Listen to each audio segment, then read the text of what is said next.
Yo, it's all kicking off in the transfer season right now for Man United. Like, there is bombers on bombers on bombers. So most recently, we've got Yuri Tielemens, who has joined the club, and it's like every time I decide to, let me focus a little bit on the transfer season, let me remove myself from the World Cup, and every time I get something written up in my notes or gather something in my thoughts, things just change. There's bombers just dropping out of everywhere, left side, left, right, and center, and it's not even expected bombers. Like, yes, we've been linked with Andre Santos in the past, but he wasn't really mentioned for this transfer window. Yes, we've been linked with Yuri Tielemens years ago. I remember the first time Yuri Tielemens came on Man United's radar was when we were looking for a Scholes replacement, a Paul Scholes replacement. And he was in Belgium. He was like a 16-year-old kid. Between 16 and 18 years old he was at the time. Like, he was billed as the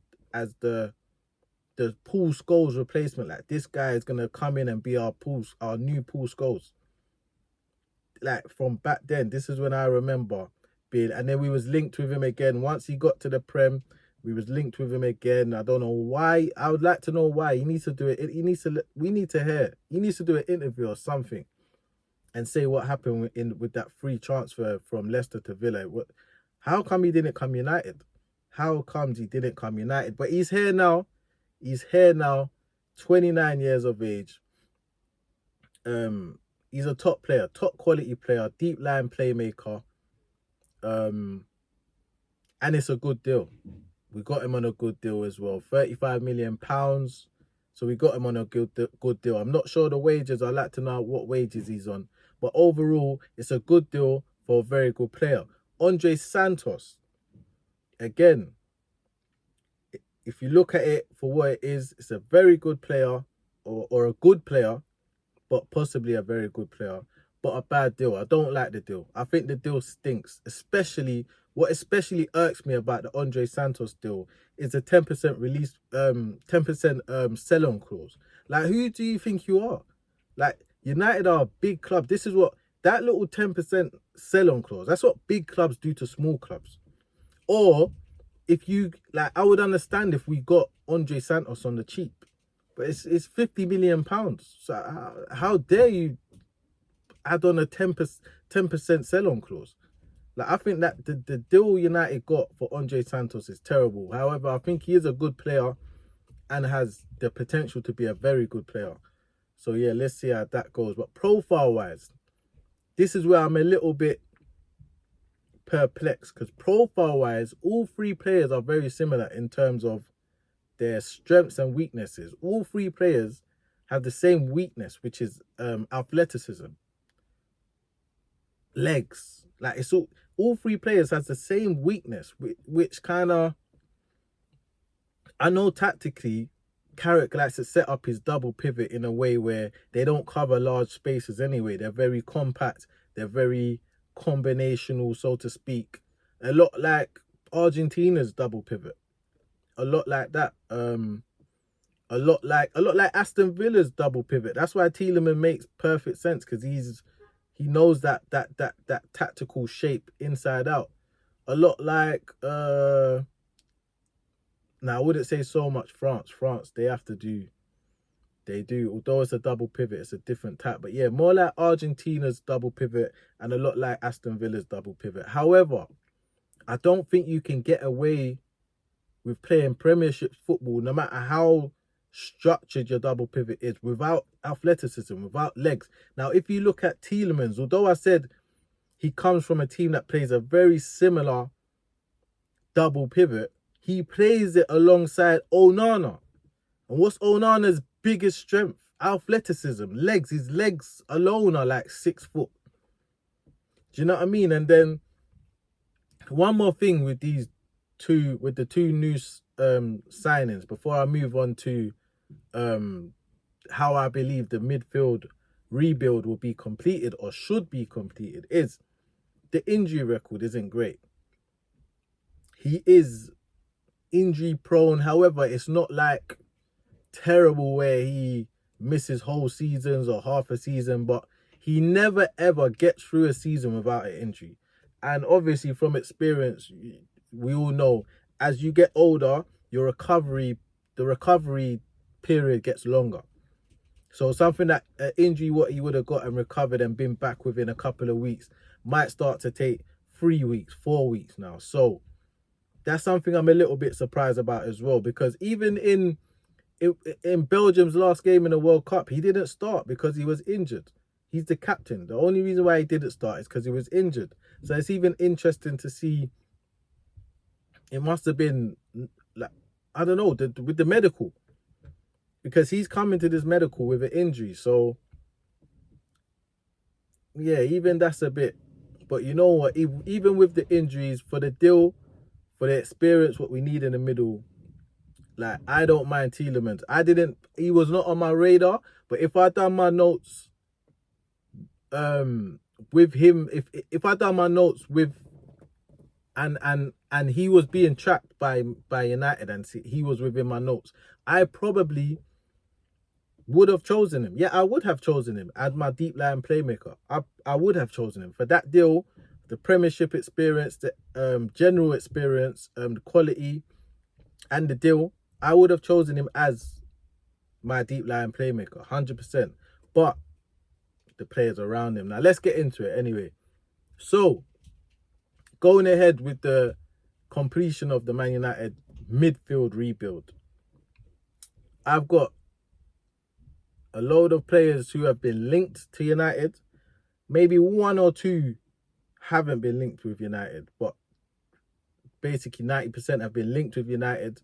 I basically categorized them into positions. And then, yeah, I'm going to let you know who I feel United should get. Obviously, things have changed now. When I've done this, we ain't signed anybody. Now we've signed Andre Santos and we've signed Tielemans. So I'm going to let you know who I would have signed in general, and then I'm going to let you know who I feel the last midfielder should be now that we have Andre Santos and Youri Tielemans. So, as an out-and-out 6 on the list, I have Buadi and I have Baleba. And then when we move on to the number 8s, yeah, box-to-box number 8s, I've put them into different categories. So I've got a defensive 8s and the attacking 8s. So as the defensive 8s, I've got Manu Kone, I've got João Gomez, I've got Mamadou Sangare, and I've got Metra. Moving on to the attacking 8s, I've got Alex Scott, I've got Manzambi, I've got Tillman, and I've got Unahi. As a deep line playmakers, I have Stiller and Wharton. Yeah? So, before any signing got made, my thinking was our best, out of all those players mentioned, the best combination, if we were going to choose 3 midfielders to sign from that list, it would have been Stiller as a deep line playmaker. It would have been Manu Kone as the defensive 8, and then Manzambi as the attacking 8. Like, that would have been my 3. Then, going forward, if I knew Tielemans was on our radar, I would have definitely chose Tielemans over Stiller. So then my 3 would have turned into Tielemans, Manu Kone, and Manzambi. So in that 3 now, you have a deep line playmaker with Premiership experience, who has a brilliant range of passing, short, long, mid-range, brilliant range of passing. Is a leader. You have Kobbie Mainoo, talented, press-resistant, combination passer, good dribbler, has a little X factor, product of the club. Then you have a defensive 8 in Manu Kone, who's an athletic beast, but with good technical ability, good ball carrying skills, decent passing between the lines, bit of an all-rounder, good legs, box to box, but more effective defensively, very good in the duels. Then you have Manzambi, who will add the goal threat, score goals, creates goals, versatile, can play every role in midfield, attack-minded, legs, quick, pace, and young, 20 years old. So yeah, that they would have been my three. Yeah, ideally, if Tielemens was on the radar, of course, he would have replaced Stiller. However, we've come to a point now where we have Andre Santos, Kobe Mainoo, and Yuri Tielemens. So, if I'm going to choose one more player, like the last player to add to United's midfield rebuild, it would come down to, if I want to go defensive for a Manu Kone, or if I want to go attacking for a Manzambi. And for me, with the way that Carrick wants to play with the 2-8s, he doesn't want to play with a single pivot, or not. He doesn't even want to play with 2-8s, but with one primarily defensive midfielder. Because initially I was a Tchouameni man, but obviously he was leading us on for a better, or his team was leading us on for a better deal at Madrid. But I was in the Tchouameni club, yeah. But now I can kind of see the direction Carrick wants to go. Tactically, Tchouameni wouldn't have even made sense. So, would I go for Kone, who's more defensively responsible, or would I go for Manzambi, who's more attacking? Now, I would go for the attacking, and I would encourage United to go and hijack the hijack. So Villa hijacked the deal from Newcastle. I would encourage United to go and hijack the deal from Villa. And this isn't a World Cup lens that I'm seeing Manzambi through. I've watched him all last season. All last season, I watched him in the Europa League against UK teams. I saw him against Villa, Tottenham. I saw him in the German league. And obviously, I've seen him in the World Cup. I would go and hijack that deal. 60 million euros. 50 million quid, basically. Maximum 55 if you want to do a hijack and add a 5 more million just to, do you know what I mean? For keepsake. But you're getting a 20-year-old kid, yeah, in Manzambi, who currently is on 15k a week, by the way. So wages going to be zero problem. 15k a week. 20 years old. He's 6 foot or 6 foot plus. Can play anywhere in the midfield. He can also play in the wide areas. And I think he can even do a job up front. He's probably the closest thing right now to... He reminds me of Morgan Rogers, to be honest. So I understand why Villa are trying to get him. People saying, because Onana is injured. No, I think Villa are trying to get Manzambi because they know they're going to sell Morgan Rogers for double the price to Aston Villa. So he does remind me of Morgan Rogers. However, I see a bit of Jude in him as well. Because what he's better at than Morgan Rogers is the defensive side of the game. I've seen him play as an 8 in a double pivot. And defensively, he's very good in a duel, similar to Jude. You see, Jude, him and Jude, they're like type players where if you're in the same team as them and you're doing the training drills and you're practicing one-on-ones, when the coach picks your name out and says, yeah, you're going against Jude or Manzambi, you're just stressed because you're saying whether I'm attacking them, it's a problem because how do I get past them? Or if they're attacking me, it's a problem because they're big, physical, but they're jinky as well. I'm telling you, man, Manzambi is that guy. I would go for Manzambi. However, if not, Manu Kone, I'll be happy with. The only thing that kind of I have reservations about is his injury record because like Tielemens, he doesn't have crazy injuries where he misses the whole season or half the season, but he does have injuries which makes him miss quite a few games. And to have 2 of them in the squad now, him and Tielemens, who are similar like that, could be an issue. One is cool, but 2 could be an issue. So, but yeah, if we can't get Manzambi, I would say go for Kone. And if we can't get, if not Kone, I think I would actually take a chance and go to the French league and get Mamadou Sangare.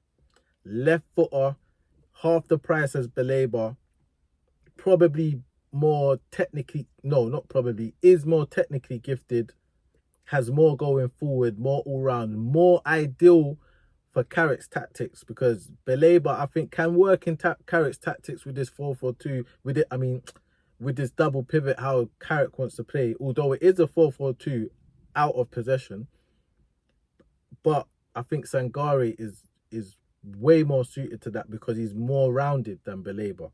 Baleba's more effective defensively. Going forward, he doesn't give much. He doesn't provide much goal threat. He doesn't provide much assists. Even forward passes, he doesn't provide much of that. He's more stability. However, Sangare has that. He scores goals. He creates goals. He plays forward passes. He eliminates the opposition by beating his midfield man or whoever's pressing him. He can take on a man and eliminate that guy from the press. And Sangare, he's quoted as 40 million is what you'll need to get him out of France. He's on 33k a week. Again, no problem with the wages. 24 years old, 5'11", and yeah, centre midfielder. He's a centre midfielder who is athletic, brilliant in the duel, very aggressive, but very technically sound. He's like if you think, because he's left-footed, so if you mix, yeah, just to give you, because I don't think a lot of people are up on Mamadou Sangare. If you are, let me know what you think of him down below in the comments. But if you mix Adam Wharton and Carlos Baleba, you get Mamadou Sangare. He isn't as good defensively as Baleba, but he isn't far off it. He isn't as good as Wharton on the ball, but he isn't far off it. So he's like the in-between of the two of them. Do you know what I mean? So yeah, if we can't get Manzambi, we can't get Manu Kone, Sangare would be my pick for that third man in our midfield rebuild. So yeah, let me know what you lot think. If you agree, disagree, let me know what you think in general about how the signings are going for United. And if you want more videos like this, let me know in the comments too. If you think I'm chatting rubbish, let me know in the comments too. Yeah, peace.